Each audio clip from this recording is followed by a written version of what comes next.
आज हम लोग प्रेगनेंसी के एक बहुत ही इम्पॉर्टेंट कॉम्प्लिकेशन के बारे में बात करने वाले हैं, जिसको एक्लेम्पशिया और प्री एक्लेम्पशिया कहते हैं। अब बहुत जल्द ही विंटर सीज़न आने वाला है और इस सीज़न में एक्लेम्पशिया और प्री एक्लेम्पशिया के केसेस बहुत ज़्यादा आते हैं। तो एक्लेम्पशिया प्री एक्लेम्पशिया क्या है?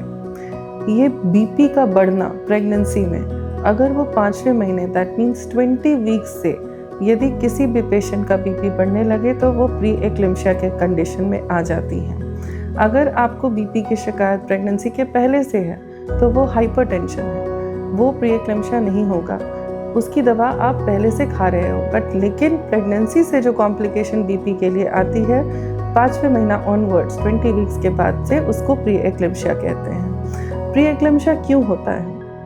इसमें जो पुरैन बनता है, जो प्लासेंटा बनता है, जब वो प्रेगनेंसी का प्लासेंटा मदर के यूट्रस में अटैच होता है, अगर वो ब्लड सप्लाई अच्छे से नहीं अटैच हो तो ये बीपी को बढ़ाता है आगे प्रेगनेंसी बढ़ने पर। तो इस वजह से प्री एक्लेम्पशिया होती है। इसमें कई और कारणें होती, किन किन केसेस में प्री एक्लेम्पशिया कॉमन है। तो अगर कोई प्रेग्नेंट लेडी है जिसकी उम्र काफ़ी कम हो या फिर काफ़ी ज़्यादा हो तो उनको प्री एक्लेम्पशिया डेवलप होने के चांसेस हैं।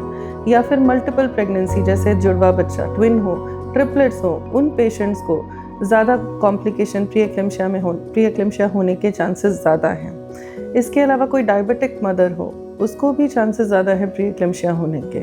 तो इन बातों का ध्यान रखना है कि प्रेगनेंसी हम सही एज पर करें, बहुत पहले नहीं और काफ़ी एज होने के बाद नहीं। एक प्रॉपर आइडियल एज पर प्रेगनेंसी हो तो ज़्यादा अच्छा हो। इसके अलावा अब प्री एक्लेम्पशिया में और क्या क्या चीज़ें होती हैं, पेशेंट क्या सिम्टम्स लेकर आते हैं हमारे पास। वेट का बढ़ना, ठीक है, 1 महीने में ही काफ़ी ज़्यादा वजन बढ़ जाना, बॉडी में सूजन होना, पूरी बॉडी की स्वेलिंग, पैरों में सूजन, हाथ में सूजन, जो आप अंगूठी पहनते हैं, पेशेंट्स अक्सर बोलती हैं फिंगर्स टाइट, मतलब मोटे हो गए, रिंग अब नहीं हम पहन पा रहे हैं, उंगलियां मुड़ती हैं दिक्कत से, सूजन की वजह से। इसके अलावा यूरिन में, पेशाब में प्रोटीन का आना, ये भी एक प्री एक्लेम्पशिया का सिम्टम है। बीपी का बढ़ना सबसे पहला सिम्टम है। कई लोगों को सर में दर्द होने लगता है बीपी बढ़ने से, पर आप घर में बीपी चेक नहीं करो तो आपको पता नहीं है कि आपकी बीपी बढ़ रही है, तो आप सर दर्द लेकर डॉक्टर के पास आ रहे हैं। कभी कभी विजन धुंधला होना, ये भी प्री एक्लेम्पशिया में होता है। तो इन कंडीशंस में आप तुरंत दिखाएं अगर ऐसा कोई सिम्टम आपको हो रहा है तो। उसके बाद अगर आपकी बीपी, हम लोग महीने महीने जांच करने आपको इसी वजह से बोलते हैं ताकि आपका कोई भी कॉम्प्लिकेशन हम समय रहते पकड़ पाएँ।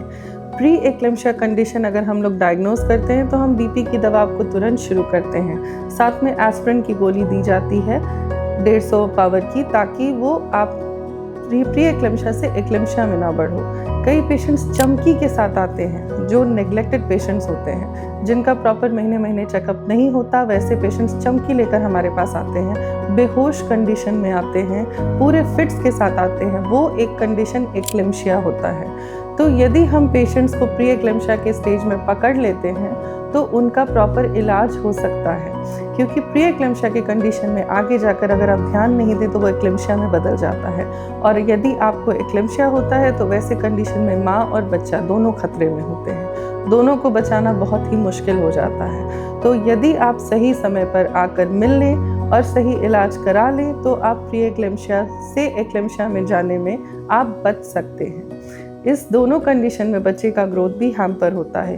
एक आइडियल वेट बच्चे का नहीं बढ़ पाता है, बच्चे का ग्रोथ भी कॉम्प्रोमाइज़ होता है, पानी में कमी होने लगती है और भी बहुत सारी दिक्कतें होती हैं। तो महीने महीने चेकअप कराना बहुत ज़रूरी है, स्पेशली 5th मंथ के बाद। अपना ध्यान रखें, खान पान का ध्यान रखें और सेफ रहें। Thank you.